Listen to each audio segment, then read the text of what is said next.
Opo, mapagpalang Diyos, makapangyarihan sa lahat. Malapanong kami po ay nagpapasalamat muli sa gintong pagkakataon. Kaya binagkaloob mo sa amin sa araw na ito, sa kabila ng kapaguran ng aming mga pisikal na pangatawan. Kami po ay narito sama-samang nagpupuri at sumasamba sa iyong dakilang pangalan, Panginoon. Salamat, O Diyos, sa mga kapatid po namin na patuloy mong ginadala sa banal mong gawain, O Diyos. Sa mga awitin, higit sa lahat po ang pagkilos mo sa aming kalagitnaan, tunay na ikaw po ay narito, nakamasid sa aming mga ginagawang pagpupuri sa iyong mahal na Panginoon. O Diyos, dalangin po namin, Ama, sa umagang ito. Muli, O Diyos, dalawin mo po kami ng iyong Santong Espiritu, O Diyos. Pagpalain mo ang iyong mga salita, sa ganang akin wala po akong magagawa. At ako'y umaasa lamang sa iyong tulong, Panginoon, ikaw maglagay ng iyong mga salita sa aking mga labi, O Diyos. Pagpalain mo ang iyong mga salita, pagbungahin mo, alisin mo ang mga antok, panghihina, ang mga istorbo sa aming kalagitnaan, sa aming pag-aaral ng iyong mga salita, Panginoon. Sa makapangyarihang pangalan ng Jesus, naming Panginoon. Ito po ang aming samot na langin at sama-sama namin sinasaway, itinataboy, pinalalayas lahat ng uri ng hadlang. Cast out in Jesus' name, di mo nyo ka nakantok, panghihina, panglalata, istorbo. Cast out in Jesus' name. In Jesus' name. Amen and amen. Purihin po ang ating dakilang Diyos, mga minamahal, at isang pinagpalang umaga, ang ating pong pinaabot na pagbati.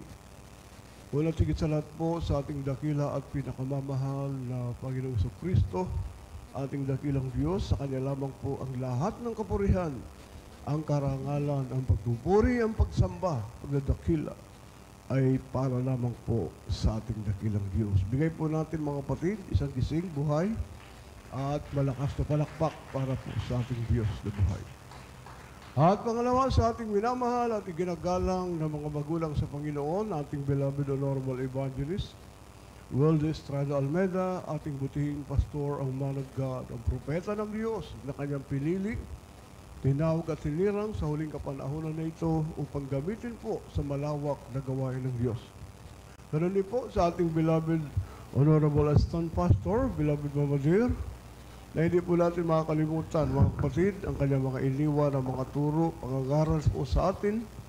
Ito po, mga kapatid, ay magsisilbing kalakasan po natin at patuloy po nating isa sa buhay ang lahat po ng ating mga narinig, natutunan ng mga salita ng Diyos sa ating minamahal na mga magulang sa Panginoon. Kaya sa umagang ito, mga kapatid, ating pong ipinapaabot po ang dobleng pagrespeto at paggalang sa ating minamahal na mga magulang sa Panginoon, at kasama na rin po ng kanilang mga beloved children, manugang at apo.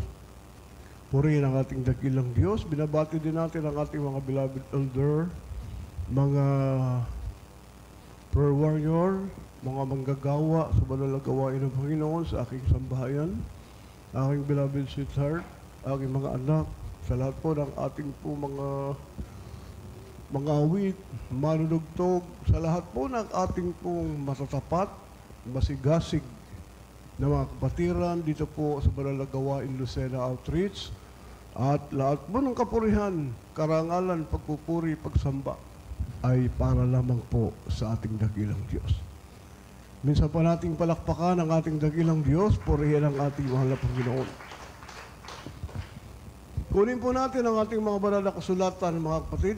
Tayo po ay babasa ng ating pong teksto na ating pong pag-aaralan sa umaga pong ito. Dito po, mga kapatid, sa aklat po ng Proverbs, nalalangin na ba tayo? Dito po sa Proverbs 25 verse 28. Ito po ang ating teksto, mga kapatid. Amen. Praise the Lord. Basahin natin, mga kapatid, ang ating pong unang talata na ating pong pag-aaralan sa umaga pong ito.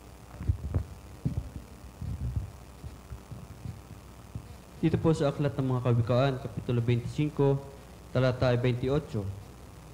Siyang hindi pumipigil ng kanyang sariling diwa ay parang bayang nabagsak at walang kuta. Amen. Palakpakan natin ang ating dakilang Diyos, mga kapatid. medyo malalim po ang pagkakatagalog dito, mga kapatid. Dito po sa modernong translation ng Tagalog, ganito po ang pagkakasabi po, mga pinamahal. Siyang hindi pumipigil ng kanyang sariling diwa ay parang bayang na bagsak at walang kuta. At ang taong walang pagpipigil ay tulad ng lunsod na walang tanggulan, madaling nasasakop ng mga kaaway. Ang ating pong papaksain, mga kapatid, ay yung pong pagpipigil. Maliwanag po ang sinasabi rito. Sa English po muna, basahin natin, mga minamahal. From the book of Proverbs chapter 25 verse 28. He that hath no rule over his own spirit is like a city that is broken down and without walls. Amen. Purihin ang ating dakilang Diyos at ang Diyos po ang magpapala ng kanyang mga salita sa umagang ito. Mga kapatid, ang ating pong pag-aaralan dito ay yung tungkol po sa pagpipigil. Ito po ay napakahalaga, mga kapatid, lalo na po sa ating mga minamahal nating mga Kristiyano, mga kapatid sa Panginoon. Dahil tayo po ang ating buhay ay center at tayo po ang sentro ng tukso ng kasalanan. Ito ang nais ng dyablo na tayo po ay magkasala. Kaya sa panahong ito, mga kapatid, na tayo po ay naghahanda sa pagbabalik ng ating mahal na Panginoon, mahalaga po para sa atin lahat. Yung tayo po ay magkaroon ng espiritong pagpipigil para sa ating sarili. Dahil, mga kapatid, di man natin tanggapin, tayo po ay nasa gitna ng maraming tukso. Nasa gitna ng marami pong mga kaaway, may mga patibong na tayo po ay gustong pagkasalain ng kaaway. Kaya pag tayo ay walang pagpipigil, mga kapatid, o walang disiplina sa ating mga sarili, o hindi po natin sinusupil ang ating mga sarili, malamang tayo po ay mahatak ng dyablo. Maari tayo po ay hindi maari, talagang tayo po ay mahuhulog sa patibong ng kaaway. At ito, tayo po ay babagsak sa kanyang bitag upang tayo magkasala. At ang magiging dahilan nito, yung hindi tayo marunong mag-ingat, walang disiplina at di po natin pinipigil ang ating sariling kahinaan. Alam ng dyablo kung ano ang kahinaan ng bawat isa sa atin. Kasi ito po talaga yung kanyang pinag-aaralan po sa atin. Kung saan tayo mahina, doon tayo tutuksohin ng dyablo. Kung ano yung kahinaan mo, doon ka tutuksohin ng kaaway. Kaya nga, mga kapatid, mahalaga na tayo po ay magkaroon ng tinatawag na pagpipigil, pagsusupil ng ating pong mga sariling kahinaan. Dahil kung di po natin didisiplinahin ang ating mga sarili, tayo po ay mahuhulog. Paulit-ulit lang tayo mahuhulog sa pagkakasala. At pag tayo po ay nagkakasala, tuwang-tuwa ang dyablo, sapagkat, mga kapatid, muli na naman tayong mabibihag ng kaaway. Hinahalin tulad dito, mga kapatid, ang isang tao na walang pagpipigil o walang pagsusupil, walang disiplina, walang ingat sa kanyang sarili, mga kapatid, ay katulad ng isang bayan na walang tanggulan. Madali siyang mapapasok ng kaaway dahil wala kang proteksyon. Hindi ka nag-iingat sa iyong sarili. Wala kang pagpipigil. Katulad ng isang bayan na nabagsak at walang kuta, walang tanggulan, madali siyang masasakop. Mahalaga po, mga kapatid, sa isang bayan, mga kapatid, yung meron po siyang tanggulan, merong nagbabantay. Kaya nga mahalaga, mga kapatid, kaya kung mapapansin po natin, sa mga malalaking bahay, lalo na yung mga billionaire, mga mayayaman, ang kanilang mga bahay, mga kapatid, ang tataas po ng pader. Bakit? Para ito ay proteksyon na hindi sila mapapasok ng magnanakaw, hindi sila mapapasok ng anumang mga taong magtatangka sa kanilang buhay. Katunayan, hindi lang po matataas na pader ang kanilang bahay ay kanilang magandang mansyon ay napapalibutan ng matataas na pader, bakod. Dahil ang bakod, buog, mga kapatid. Pader, ito po yung protection po nila. Para madagdagan pa yung kanilang protection, kukuha pa sila ng mga security guard. Magbabantay. Para matiyak ang kanila pong kaligtasan. May security guard na, may mataas pang pader, naka-safety device pa. Ang hirap mong pasukin. Bakit nila ginagawa ito, mga kapatid? Dahil po sa kaligtasan. Ang isang bayan na walang pader, walang bakod, ang isang bahay na wala pong bakod, madaling mapasok. Yung bakod po, yun po yung ating pagpipigil. Yun po yung ating pagdidisiplina sa ating sarili. Yung bakod, mga kapatid, ito po yung pagpipigil natin sa ating sinusupil natin yung ating mga sarili. Hindi tayo nagpapatangay doon sa mga aliw ng dyablo, yung mga tukso ng kaaway. Dahil mahalaga po yung ating kaligtasan. Kaya napakaliwanag po ng sinasabi ng banal na kasulatan, siyang hindi nagpipigil ng kanyang sariling diwa ay parang bayad. Walang tanggulan, walang bakod, walang nagbabantay, madali siyang mapasok, mabihag ng kaaway. So, ang tinutukoy dito, mga kapatid, yung pagpipigil, disiplina, pagsupil ng ating mga weakness, ng ating mga sariling kahinaan. Alam mo kung ano ang kahinaan mo. Alam ng dyablo kung saan ka mahina. Kung saan ka mahina, mga kapatid, umiwas ka. Huwag kang pupunta.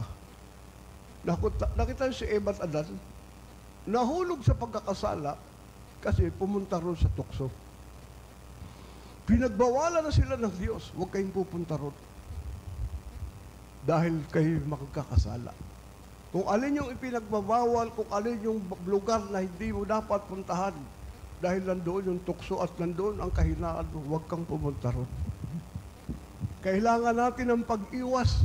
Lalayo tayo, mga kapatid, para hindi tayo mahulog sa patibong ng kaaway. Napakahalaga po yung pader, yung tanggulan, sapagkat ito, kung minsan, mga kapatid, hindi tayo makapanalangin, kulang tayo sa pagpupuri, minsan dahil sa kapaguran na natin, sa ating mga trabaho, minsan din na natin nababantayan ang ating mga sarili. Nahuhulog na tayo sa pagkakasala. Alam niyo ang kilos ng dyablo? Manipis lang po siya. At dahan-dahan lang siyang kumikilos. Para siyang ulupong. Kaya sinabi ng Biblia,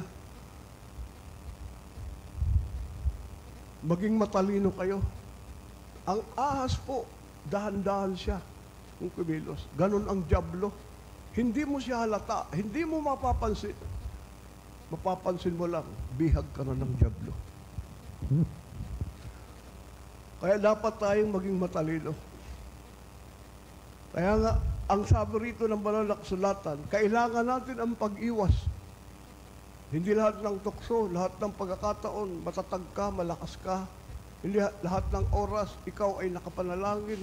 May pagkakataon na minsan, nagmimiss tayo sa panalangin at yun yung panahon na a-attack ang dyablo. Sasalakayin ka ng kaaway upang tayo mahulog sa pagkakasala. Kaya ang sabi ng Biblia, pinapayo ni Apostol Pablo na kailangan nating lumayo. Tumakas ka, umalis ka, para hindi ka magkasala. Dito sa 1 Corinthians chapter 10, verse 13, merong sinasabi dyan, mga kapatid, dapat tayong umiwas, dapat tayong lumayo sa mga pagkakasala. Dahil lalo na kung tayo ay mahina. Sige po, basahin natin.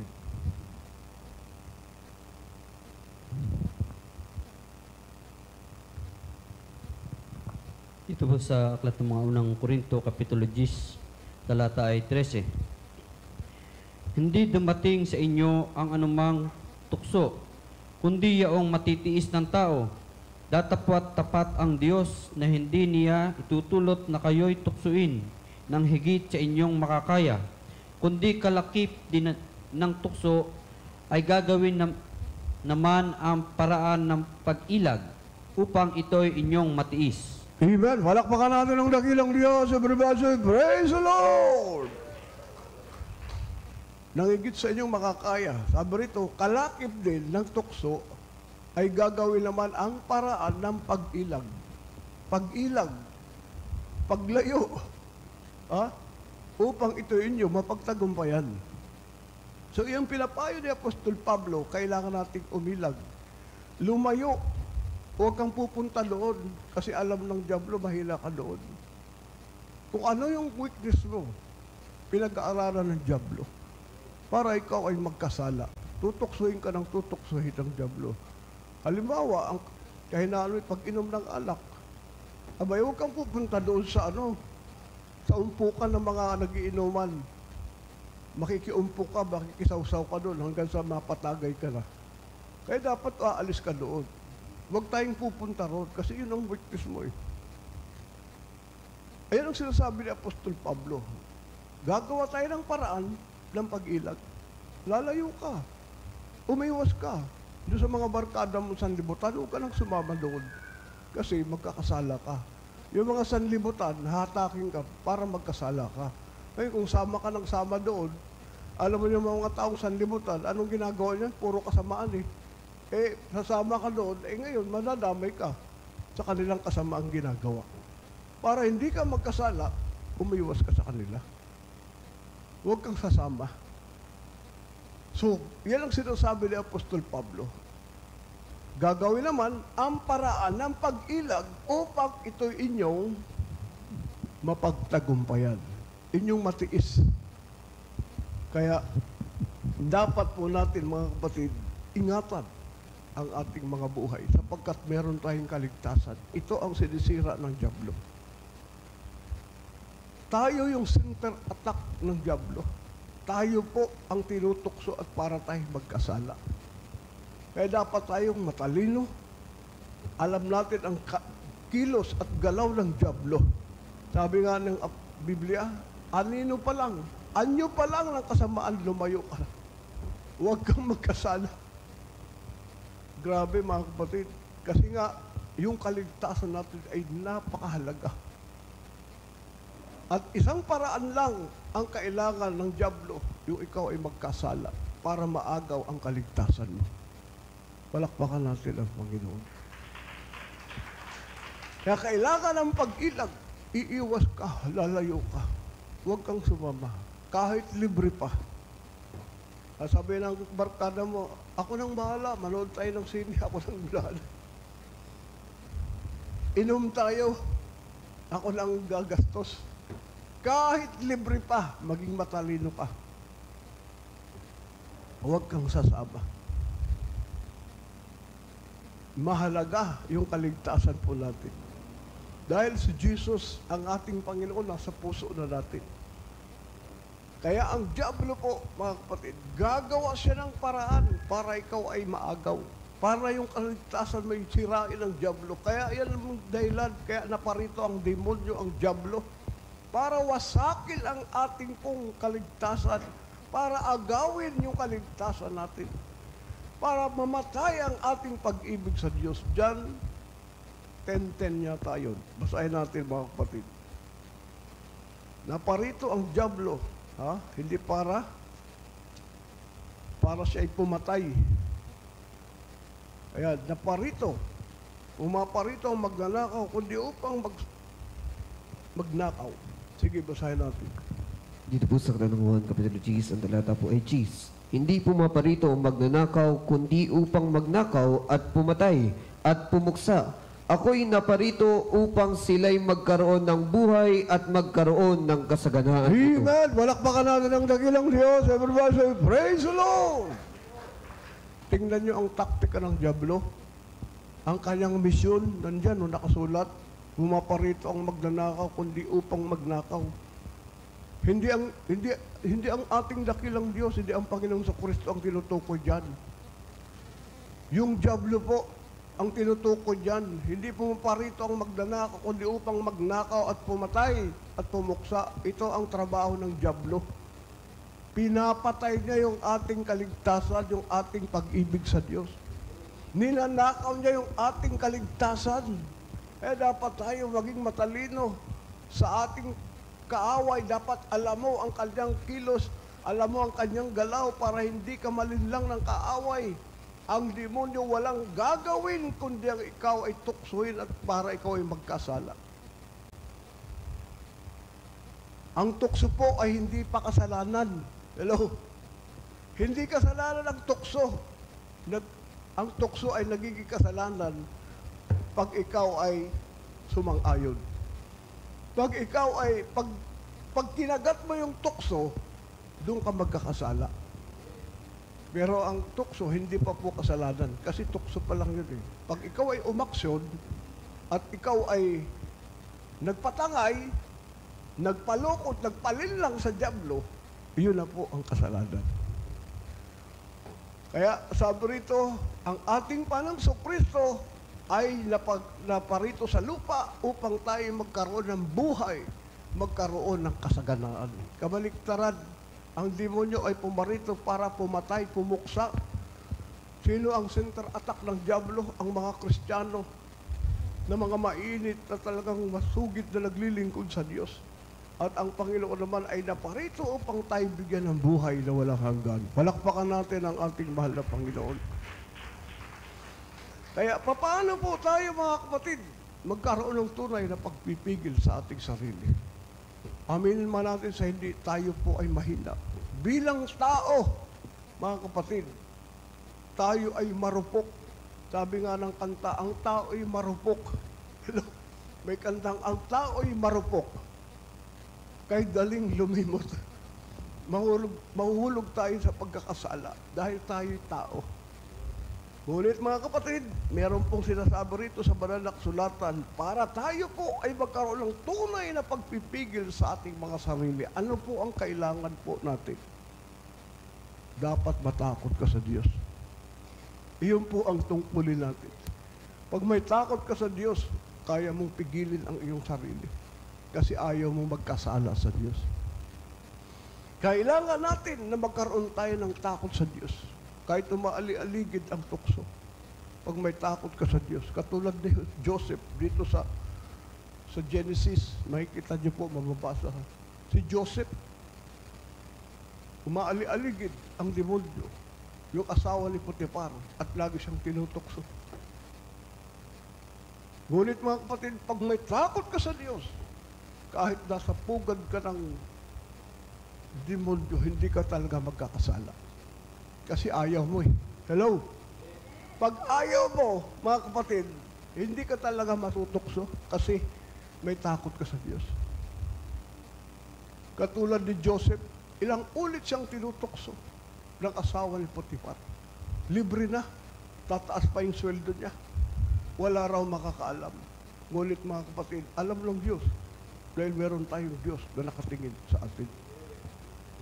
Kaya number one, kailangan natin mga kapatid, takot sa Diyos. Hindi natin magagawa magkasala sa Diyos. Iiwas ka. Lalayo ka. Ang mga taong umiibig sa Diyos, tunay mga kapatid, na isang malaking kalungkutan ang magkasala sa Diyos. Kaya dapat tayo magkaroon ng takot sa Diyos para magkaroon tayo ng pagpipigil. Mapagtagumpayan natin lahat ng attack ng Diablo, lahat ng mga palaso at mga tukso ng kaaway ay hindi po natin, mga kapatid, ito mapapagbibigyan sapagkat nandyan ang Panginoon. Pag may takot ka sa Diyos, lalayo ka. Katulad ni Joseph, lumayas siya, tumakbo sa labas dahil gusto siyang gawa ng masama. ng asawa ni Potiphar. Di baling mabilanggo, huwag ka lang magkasala sa Diyos. Nabilanggo si Joseph nang walang kasalanan. Umiwas siya, lumayo siya. Ayaw niya magkasala. May takot siya sa Diyos eh. Paano siya? Sabi niya, paano ko magagawa ang kalapastangan ng ito? Kaya, nung siya ay lumabas, tumakbo sa labas, nagwala yung asawa ni Potiphar doon sa kalsada, nagsisigaw na siya raw ay gustong gahasain ni Joseph. Ang pobreng si Joseph, na anak ng Diyos, pinabilanggo ng asawa nitong si Potiphar, na walang kasalanan si Joseph, nabilanggo po siya. Okay lang, mabilanggo, huwag lang magkasala sa Diyos. Palakpakan natin ang ating mahal na Panginoon. Kaya kailangan natin ng takot sa Diyos. Pangalawa, mga kapatid, kailangan natin ang Espiritu ng Diyos. Nandiyan po yan sa Galatians chapter 5. Basahin natin mga kapatid, Galatians chapter 5, 22 hanggang 23. Isa sa mga bunga ng Espiritu Santo ay ang pagpipigil. Sige po, basahin natin. Dito po sa aklat ng Galatia, Kapitulo 5, talatay 22 at 23. Datapwat ang bunga ng Espiritu ay pag-ibig, katuwaan, kapayapaan, pagpapahinuhod, kagandahang loob, kabutihan, pagtatapat, kaamuan, pagpipigil, laban sa mga gayong bagay ay walang kautusan. Amen. Palakpakan natin ang dakilang Diyos. Purihin ang ating mahal na Panginoon. Kaamuan, pagpipigil, balik natin sa verse 22. Ang bunga ng Espiritu ay pag-ibig, katuwaan, kapayapaan, pagpapahinuhod, kagandahang loob, kabutihan, pagtatapat, at pagpipigil. Laban sa mga gayong bagay ay walang kautusan. Pag ang bunga ng Espiritu, mga kapatid, ang Espiritu ng Diyos ay namamahay sa atin, magkakaroon tayo ng tunay na pag-ibig sa Diyos. Pagpipigil, makukontrol natin ang ating mga sarili. Madidisiplina natin ang ating mga sarili. Masusupil natin ang ating mga kahinaan. Kasi po, nandiyan ang Espiritu ng Diyos. Pumipigil po sa atin. Di ba nyo't napapansin? Minsan dito may nagsasalita sa kabila. Sige, gawin mo na yan. Well, ang Diyos na may mapagpatawad. At saka, wala namang nakakita sa'yo eh. Ikaw lang nakakaalam. Huwag ka nang magbigay ng tithes mo. Utangin mo na lang yan, hiramin mo na lang. Ayan, alam mo, gipit na gipit ka na. Tapos bibigay mo pa yan. Gamitin mo na yan. O yung udyok ng diablo, mga kapatid. Pero sa kabila naman, magsasalita ang Espiritu ng Diyos, sasabihin, anak, huwag mong gawin yan. Magkakasala ka. Nandoon ang Espiritu ng Diyos na nagpipigil. Tumutulong sa atin, mga kapatid, upang tayo po ay ilayo sa tukso at pagkakasala. Tinutulungan tayo ng Espiritu ng Diyos para tayo po ay magtagumpay. Na huwag tayong malinlang ng mga kaakit-akit na salita, bulong ng demonyo ng diablo, mga kapatid, para tayo mahulog sa pagkakasala. Magbubulong na yung diablo sa tenga mo. Bubulong yun. At sa kabila naman ang anghel ng Panginoon, huwag mong gawin yan, anak, magkakasala ka. Umiwas ka. Huwag kang pasangay. Huwag kang sasama. Dahil yun ay kasalanan. Ewan ko lang kung napapansin niyo po yun. Merong bumubulong po. Yun yung ating, sabi nga anghel de guardia. Yun yung ating mga anghel na inassign ng Panginoon para magbantay at mag-ingat po sa atin. Meron tayong pagpipigil. Ang Espiritu ng Diyos na doon, mga kapatid. Pero tignan mo naman, pag wala ang Espiritu ng Diyos sa'yo, mga kapatid, babalik yung dati mong kahinaan. Babalik yung dati mong pagkatao. Kahit ayaw magmumura ka kasi wala na yung Espiritu ng Diyos sa'yo. Babalik ka sa pagkakasala. Babalik yung iyong kahinaan. Babalik ka sa dati kasi wala na yung Espiritu ng Diyos. Kaya mahalaga ka po, mga kapatid, ang Espiritu ng Diyos sa ating buhay, lalo na ngayong panahon na ito. Dahil ang Espiritu ng Diyos, siya mismo yung Diyos, ang ating Diyos na pinaglilingkuran. Nasa puso natin, nag-uudyok at nagsasabi, anak, huwag kang magkasala. Huwag kang palinlang sa dyablo. Kaya ang Espiritu ng Diyos, pag nasa puso natin, mga kapatid, siya pong pumipigil po sa ating mga kahinaan. Nagbabantay at tayo po ay tinutulungan na tayo po'y makapaglingkod ng walang kasalanan, malinis sa harapan ng ating dakilang Diyos. Purihin ang ating mahal na Panginoon. Kaya nga ang sabi rito, isa sa bunga ng Espiritu ng Diyos ay pagpipigil. Mapipigil mo ang iyong sarili. Ang iyong kahinaan, hindi ka patatangay sa dyablo. Sa iyong sariling kahinaan. Kundi ang Espiritu ng Diyos ang laging gagabay po sa atin. Tutulong sa atin upang ating mapagtagumpayan sa buhay na ito.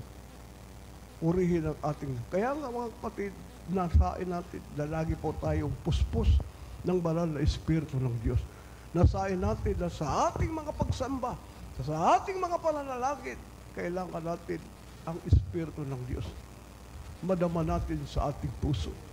Luluhat tayo sa kagalakan.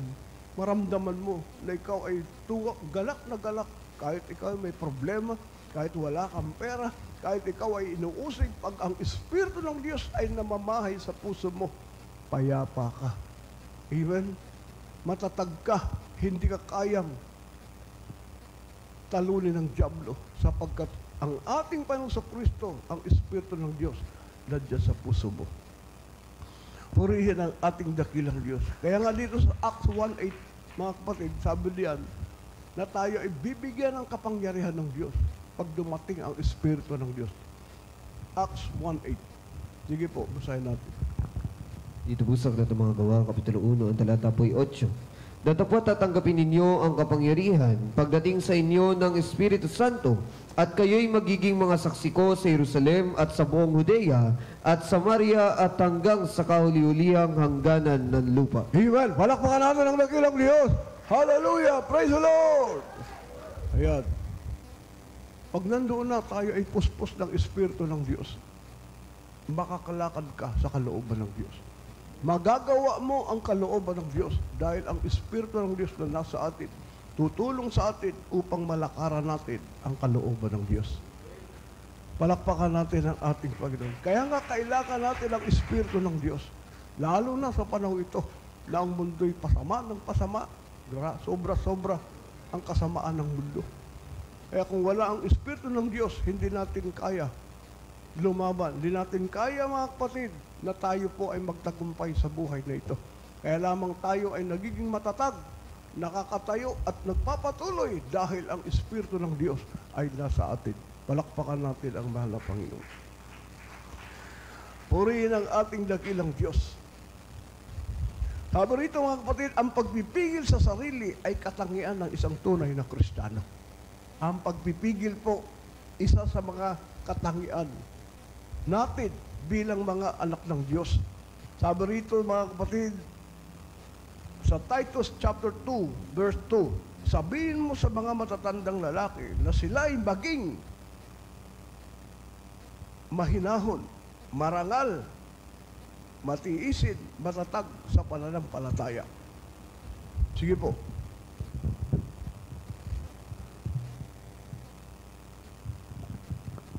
Ito po sa aklat ni Tito, Kapitulo 2, talata 2. Na ang matatandang lalaki ay maging mapagpigil, mahusay, mahinahon ang pag-iisip, magagaling sa pananampalataya, sa pag-ibig, sa pagtitiis.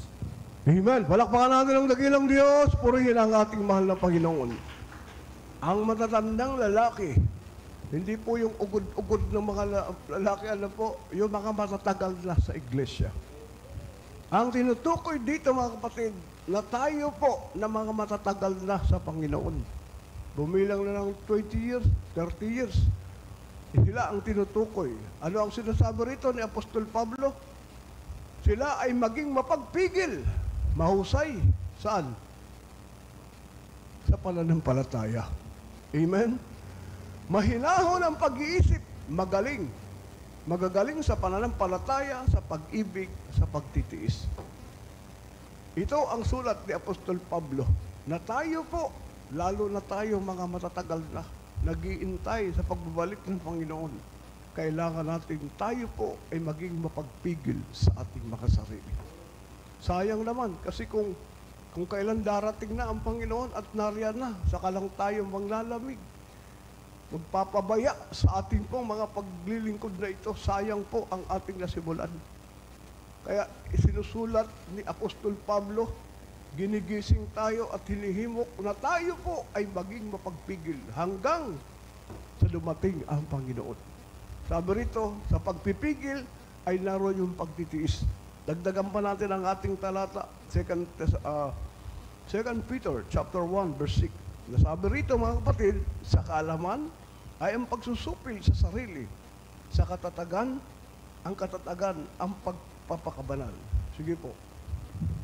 Ito po sa ikalawang sulat ni Apostol Pedro, Kapitulo 1, ang talata po ay 6. At sa kaalaman ay ang pagpipigil, at sa pagpipigil ay ang pagtitiis, at sa pagtitiis ay ang kabanalan. Amen. Walakpakan natin ang dakilang Diyos. Purihin ang ating mahal na Panginoon. Sa kaalaman, ang pagpipigil.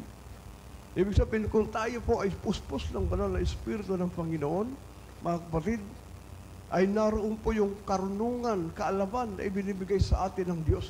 At ang magiging bunga ay ang pagpipigil. At sa pagpipigil ay ang pagtitiis. At sa pagtitiis, ang bunga ay kabanalan. Amen?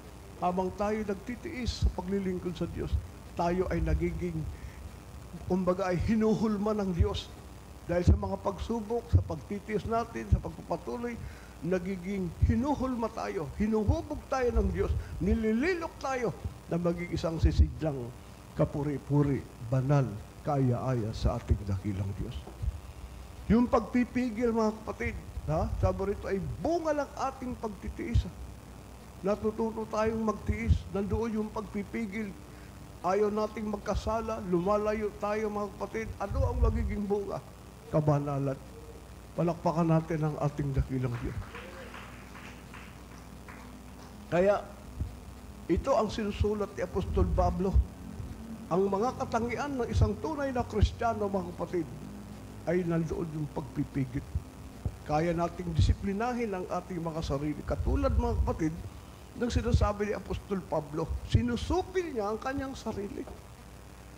Sa kabila ng kanyang pagiging apostol, mga kapatid, basahin natin ang magandang sulat ni Apostol Pablo. Sabi niya rito, sinusupil ko, hinahampas ko, pinarurusahan ko ang aking sarili, dinidisiplina ko. 1 Corinthians chapter 9, verse 27. Apostol na po yan. Maraming naligtas sa kanyang buhay. Ang Panginoon ay nagligtas ng maraming kaluluwa sa kanya. Maraming church ang kanyang naitatag. Ginamit siya ng gusto ng Diyos. Sa kabila ng lahat na ito, mga kapatid, alam niyo ba kung bakit siya ay ginagamit ng gusto ng Diyos? Sapagkat sinusupil niya ang kanyang sarili. Discipline is a life of a leader. Basahin natin. Tingnan niyo po ang kanyang sulat. Dito po sa aklat ng 1 Korinto, Kapitulo 9, talatay 27. Ngunit hinahampas ko ang aking katawan at aking sinusupil, baka sakaling sa anumang paraan, pagkapangaral ko sa iba, ay ako rin ay itakwil. Amen. Palakpakan natin ang dakilang Diyos. Mga kapatid, sino ang tinutukoy niya? Sarili niya. Hinahampas. Anong ibig sabihin? Sinusupil, dinidisiplina niya. Pinipigil niya ang kanyang sarili. Sinusupil. Dinidisiplina. Meron akong narinig na isang preaching. Discipline is a life of a leader. Napakaganda po. Ito ang isinampul. Sa buhay ni Apostol Pablo, mga kapatid, ang sabi rito, kahit na siya po ay ginamit na ng Diyos, Sa katunayan, mga kapatid, ang dami pong church na kanyang naitayo. Maraming Kristiyano, maraming tao ang kanyang nahikayat lumapit sa Panginoon. Bakit siya ginamit ng gusto ng Diyos? Ayan po, dahil dinidisiplina niya ang kanyang sarili. Sinusupil niya ang kanyang sarili. Hindi po siya umaayon, katulad ng ating beloved pastor, mga kapatid. Yung pag-aayono, sobrang pagdidisiplina yan. Paghuhubog ng pag-uugali ng tao. Yung pag-aayono. Isipin mo yun, nandun ka sa kwarto, di ka lumalabas. Wala kang ginawa kundi ang makipag-ugnay sa Panginoon. Di ka namamasyal, di ka pasyal ng pasyal katulad ng iba. Punta dito, punta doon, business dito, business. Pero ang ating mahal na pastor, iba. Nandoon sa tuhod ng pananalangin. Ilang araw, 10 araw, 20 araw, pag-aayuno, 30 days, 40 days, nakikipag-ugnay sa Diyos. Wala siyang panahon sa mundo. Wala siyang panahon sa pagbibusiness, pagkita ng pera. Ang kanyang business ay pagliligtas ng kaluluwa. Pakikipag-ugnay sa Diyos. Sinusupil niya ang kanyang sarili.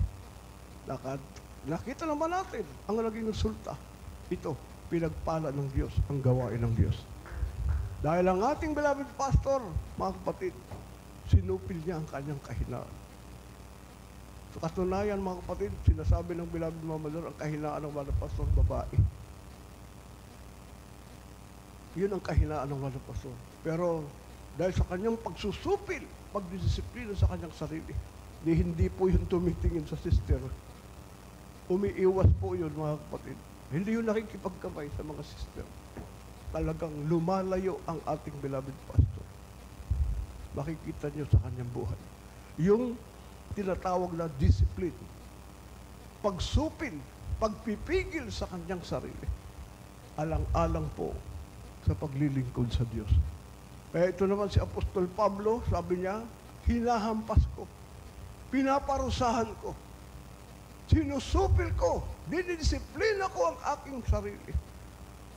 Baka sakaling sa anumang paraan, pagkapangaral ko sa iba, ako rin ay itakwil. Kaya nga mga kapatid, napakahalaga sa atin bilang mga Kristiyano na kung paano po ang sulat ni Apostol Pablo na kanyang sinusupil, kailangan pala natin supilin ang ating mga weaknesses. Supilin natin ang ating sarili. Huwag tayo pong magpakontrol sa ating sarili, kundi tayo mismo ang kukontrol ng ating kahinaan ng ating sarili. Turuan natin ang ating sarili na sumunod sa kalooban ng Diyos. Supilin natin ang ating mga kahinaan na tayo po ay sumunod sa pagkakatawag ng Diyos sa atin. Na wala tayong ibang gagawin kundi ang magpuri, sumunod sa kanyang mga kautusan kung ano ang kalooban ng Diyos sa atin, iyon po ang ating gagawin. Pagdidisiplina, pagpipigil ang ating mga sarili. Kaya dito mga kapatid, naintindihan po natin kung gaano kahalaga. Sinasanay niya ang sarili niya na lumakad sa kalooban ng Diyos. Ganon din po tayo. Sanayin natin ang ating puso. Supilin natin ang ating kahinaan. Huwag tayo pong huwag tayong aayon doon sa ating laman, doon sa ating weakness, sa ating mga kahinaan, sapagkat ang ating katawan, ang ating laman, dadalhin tayo sa pagkakasala. Kaya kailangan nating supilin ang ating mga kahinaan ng ating sarili. Alam naman natin, mga kapatid, ang tama at mali. Hello? Binigyan tayo ng Espiritu ng Diyos upang makita natin, ma-discern ang tama at mali. Na ang Espiritu ng Diyos ay nasa atin. Nag-uudyok sa atin, mga kapatid. Tinutulungan tayo para tayo po ay maging matagumpay at masunod. Magawa natin ang kalooban ng Diyos, lalo na sa panahon ito. At isa pa mga kapatid, bakit kailangan nating magpigil ng ating sarili? Sabi rito mga kapatid, upang makapaghanda tayo sa pagbabalik ng Panginoon. Parating na ang Panginoon. Kailangan natin mga kapatid iayos na yung buhay natin. Kailangan nating supilin ang ating mga kailangan. Kailangan natin iwanan na natin ang ating mga kahinaan na ito. At itama ang ating mga buhay. Dahil parating na po ang mahal na Panginoon. 1 Thessalonians chapter 5, 6 hanggang 8.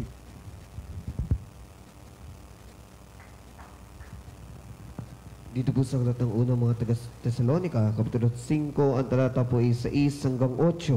Huwag nga tayong mga tulog, gaya ng mga iba, kundi tayo'y mangagpuyat at mangagpigil, sapagkat ang nangatutulog ay nangatutulog sa gabi, at ang nangaglalasing ay nangaglalasing sa gabi. Datapwat palibasay mga anak tayo ng araw, mangagpigil tayo na isuot ang baluti ng pananampalataya at ng pag-ibig, at ang maging turbante ay ang pag-asa ng kaligtasan. Amen! Palakpakan natin ang dakilang Diyos. Everybody, praise the Lord! Purihin ang ating dakilang Diyos. Napakaganda po ng sulat ni Apostol Pablo, mga kapatid. Ibalik natin doon sa verse 6. Huwag tayong makatulog. Hello. Gising po tayo, mga kapatid. Gising. Malapit ng umaga. Hello. Gising po tayo. Huwag na tayong makatulog. Sabi ni Apostol Pablo, gumising na po tayo. Gaya ng iba, kundi tayo magpuyat at magagpigil. Magpuyat, magbantay. Lagi nating inaasam. Parating na ang Panginoon, mga kapatid. Sabi rito, huwag tayo makatulog. Gumising na tayo. Ibig sabihin, husayin na natin. Iayos na natin ang ating buhay sapagkat parating na po ang Panginoon. Magpigil. Huwag tayong palinlang sa dyablo. Lumayo ka doon sa tukso. Lumayo ka sa sanlibutan. Lumayo ka sa kasalanan. Dahil baka datang ka ng Diyos nandun sa kasalanan. Kawawa po tayo. Iwan tayo sa rapture. Kaya ang sabi rito, huwag ka tayong makatulog at magpuyat at magpigil tayo. Sapagkat ang nakatutulog ay nakatutulog sa gabi. At ang naglalasing ay mangaglalasing sa gabi. Datapwat, palibhasa tayo ay mga anak ng araw.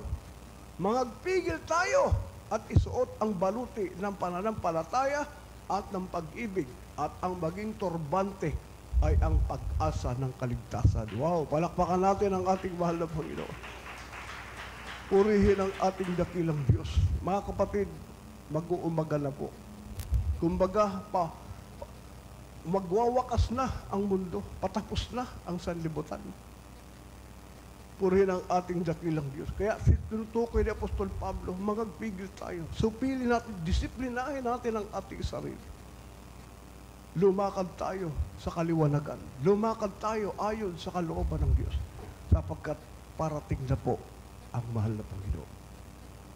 Huling talata, mga kapatid, bakit kailangan nating magpigil sa ating mga kahinaan, sa ating mga sarili, upang maging mabisa, tayo ay makapanalangin ng mahusay, maayos.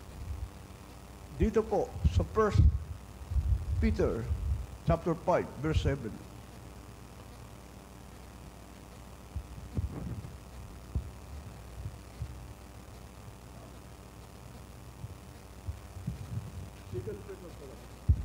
Second Peter chapter 5, verse 7.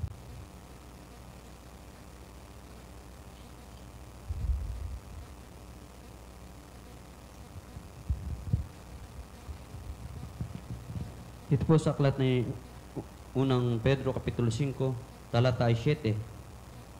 Na inyong ilagak sa Kanya ang lahat ng inyong kabalisahan, sapagkat kayo'y pinagmamalasakit niya.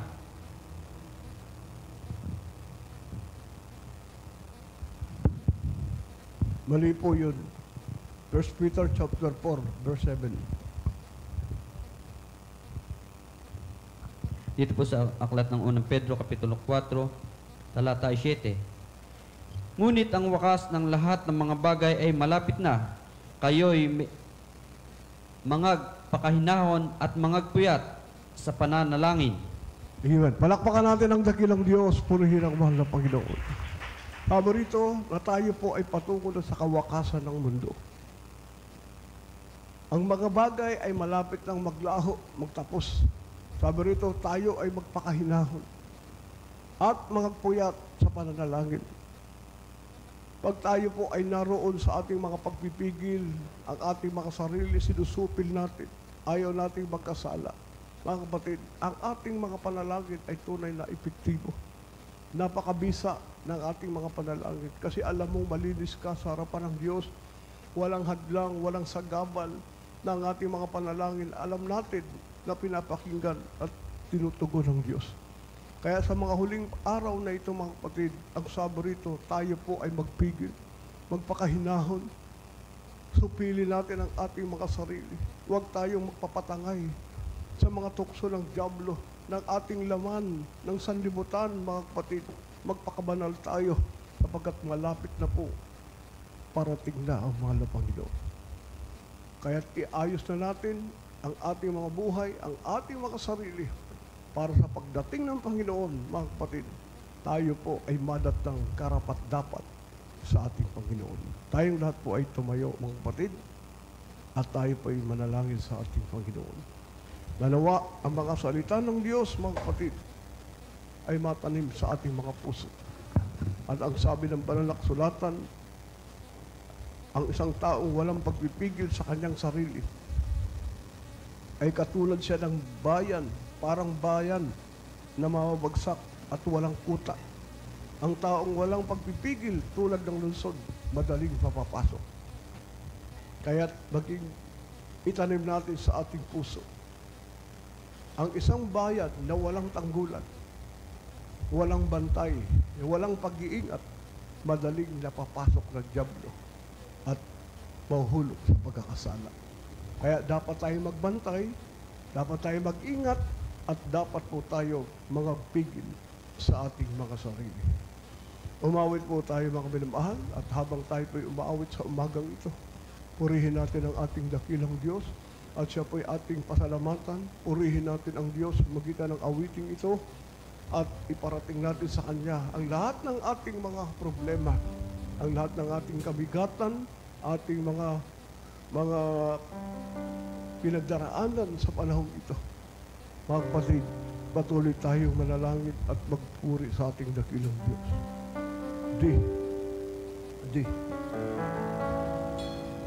Umawit tayo, mga minamahal. Panginoon, tulungan mo ko ngayon at sa oras ng pangangailangan ko. Aking itataas, aking kamay at hawakan mo, gawing matibay sa lahat ng bagay. Oh yes, Lord God, hallelujah, hallelujah. Bawat hakbang ko, mayroong sumasabay. Problema at paghihirap sa akin kumakawan. Ngunit alam ko, sa bawat takbo ng buhay ko, dahil sa iyo, Jesus, ako'y magtatagumpay. Oh yes, Lord God, hallelujah. Panginoong Jesus, ako'y sa iyo, hindi magbabago ang pag-ibig ko sa iyo. Mananatili, pagyayamanin ko, ang pag-ibig ko nasa aking puso. Kailangan kita, oh yes, Lord God, hallelujah. Patuloy tayo magpuri, mga minamahal. Awitin natin ito mula sa ating mga puso. Sambahin natin ang ating dakilang Diyos. Ipaabot natin sa Kanya ang ating mga request, ang ating mga kahilingan sa umagang ito. Narito ang Panginoon, nakikinig sa ating mga panalangin. Hallelujah, hallelujah. Panginoon, tulungan. Amen, Lord God. Tulungan mo kami, mahal na Panginoon. Huwag mo kaming pababayaan, O Diyos. Samahan mo kami, O Diyos. Di po namin kaya kung wala ka, Father, O Diyos. Ikaw ang mangulang sa aming mga buhay. O Diyos, samahan mo kami sa araw-araw namin pabubuhay. Ano mga aming mga problema. O Diyos, makakayanan namin dahil Ikaw ay aming kasama. Patuloy mo kaming gabayan. Huwag mo kaming iwan. Huwag mo kaming pabayaan. Mahal na Panginoon, pagpalain mo ang aming mga buhay. Pagtagumpayin mo ang aming buhay na ito, Diyos. Hallelujah, hallelujah. Purihin ka, Panginoon. Amen, Lord God. Patuloy tayong manalangin, mga minamahal. Kausapin natin ang ating dakilang Diyos sa umagang ito.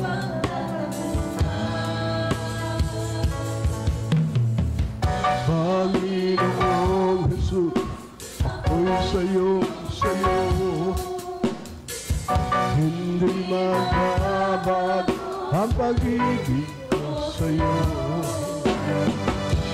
Mananatili, pagyayamanin ko ang pag-ibig kong nasa ating puso.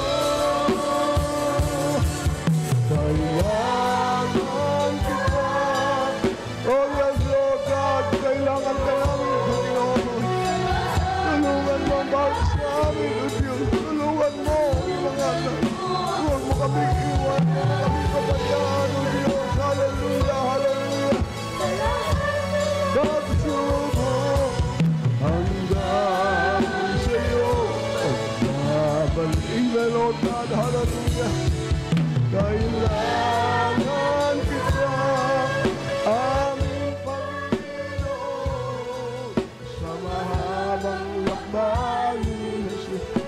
Tulungan mo kami na kasi patatagin sa lahat ng pagsubok hanggang, oh yes, Lord God, hallelujah, hallelujah. Minsan pa natin awitin, mga minamahal. Kailangan kita, aming Panginoon, sa mahabang lakbayin, Jesus. Tulungan mo kami na kasi patatagin sa lahat ng pagsubok hanggang sa'yo babalik.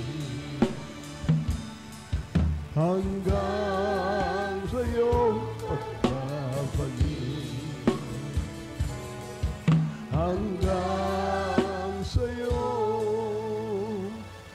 pagbabalik. Amen, Lord God. Hallelujah po. Kamahal na Panginoon. Hallelujah. Tayong lahat po ay manalangin, mga minamahal. Dalhin po natin ang ating mga sarili, anuman ang ating mga problema. Tayo po ay umusal ng ating mga panalangin. Alam ko lahat po tayo ay may kanya-kanyang kinakaharap na mga problema. Tayo po ay dumulog sa ating Panginoon. Tayong lahat po ay manalangin, mga minamahal. Opo, mapagpalang Diyos, makapangyarihan sa lahat. Malapan salamat sa iyong mga salita sa umagang ito. Minsan pa nagpalakas ng aming pananampalataya, O Diyos. Dalangin po namin, Ama, kasama ng panalangin ng Man of God, ang beloved Pastor. Narito po ang iyong mga anak. Narito kami, O Diyos. Patid mo ang pangailangan ng iyong mga anak. Nababasa mo ang aming mga puso. Narinig mo ang aming mga daing, O Diyos. Dalangin po namin, Ama, ang iyong awa, ang iyong habag. Pagpalain mo ang iyong mga anak. Ipagkaloob mo po ang desire, ang kanilang kahilingan sa umagang ito. Sa makapangyarihang pangalan ni Jesus, naming Panginoon. Ito po ang aming samod dalangin. Amen. Mga minamahal, ipatong yung mga kanang kamay sa inyong mga ulo at kaliwang kamay sa parte ng inyong katawan. Naroon ang iyong karamdaman. May problema kayo. Sabihin mo din mo ng problema. Lumayas ka. Lutas ka na in Jesus' name. Meron kayong mga pagsubok. Sabihin mo din mo ng pagsubok. Malis ka in Jesus' name. Kayo po'y nanghihina, nanlalamig, ng lulupaypay dahil sa mga pagsubok na inyong naranasan. Mga kapatid, lahat po yan ay gawa ng diablo, ating palayasin sa makapangyarihang pangalan ni Jesus. Tayo po'y manalangin. Opo, mapagpalang Diyos, makapangyarihan sa lahat. Ikaw ang aming Diyos, tagapagligtas ng aming buhay. Ang lahat po ay aming pong inilalagak, ibinibigay sa mga kamay, Panginoon. O Diyos, sa pangunang panalangin po ng man of God, aming beloved pastor, muli o Diyos, pagalingin mo ang iyong bayan, tugunin mo ang mga panalangin ng mga anak sa umagang ito. Sa makapangyarihang pangalan ni Jesus, sama-sama namin sinasaway lahat ng uri ng sakit at karamdaman sa lahat ng aming mga kapatiran. Ikaw ay aming winawasak, nilulusaw, tinutunaw ka sa pangalan ni Jesus. Lumayas kayo, gumaling kayo mga karamdaman. Ay kamadukas out lahat ng sakit. Lumayas kayo sa pangalan ni Jesus. Cast out, demonyo ng karamdaman. Lumayas ka. Mga pagsubok, kahirapan, lumayas kayo sa pangalan ni Jesus. Panlalamig, paghina, paglulupaypay, cast out, cast out, cast out. From us in the name of Jesus. Cast out from us in Jesus' name. In Jesus' name. Hallelujah, hallelujah, hallelujah. Praise the Lord. Tayong lahat po ay tumayo, mga kapatid. At tayo po ay tatalon 3 beses kasabay po ang hallelujah. Praise the Lord. Bilang pasalamat, na nariyan na po ang katugunan ng ating panalangin. Huwag po kayong mag-doubt. Huwag po kayong mag-alilangan. Sabi ng Biblia, ano man ang inyong pinanalangin. At hiningi sa Diyos, maniwala kayo, sumampalataya kayo.